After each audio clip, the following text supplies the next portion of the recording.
இப்போது முன்பக்கம் வந்து நம்ம ப்ளவுஸ் வந்து முன்பக்கம் எப்படி கப் சைஸ் டாட் போடணும் அப்படிங்கிறது தான் இப்போ நான் அந்த சிஸ்டருக்கு சொல்கிறேன்.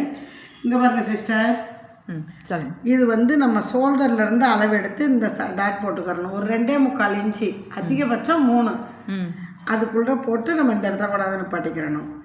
அப்படியே இந்த பக்கம் வந்து 3 இன்ச்சு, 3 இன்ச்சு எப்படி நான் அளந்து காட்டுறேன் பாருங்கள். 3 இன்ச்சு தெரியுதா? தெரியுது.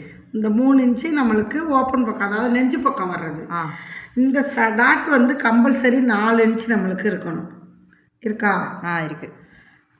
இது வந்து நீங்கள் நான் 3 இன்ச்சு வச்சுருக்கேன். டாட் போடும்போது கரெக்டாக 2.25 போடுங்க, வந்துடும். இந்த இடத்துல நிப்பாட்டிக்கிட்டிங்கன்னா உங்களுக்கு கரெக்டாக இருக்கும். ஓகேவா?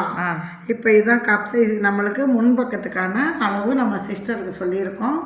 அவங்க இந்த ப்ளவுஸை தைச்சிட்டு வந்து என்கிட்ட காட்டுறேன்னு சொல்லியிருக்காங்க. நம்ம காயத்ரி சிஸ்டர் எப்படி தைக்கிறாங்க, தைச்சிட்டு வந்து நம்மள்கிட்ட காட்டுறத நானும் உங்கள்கிட்ட வீடியோவாக போடுறேன். ஓகேவா? ஓகே.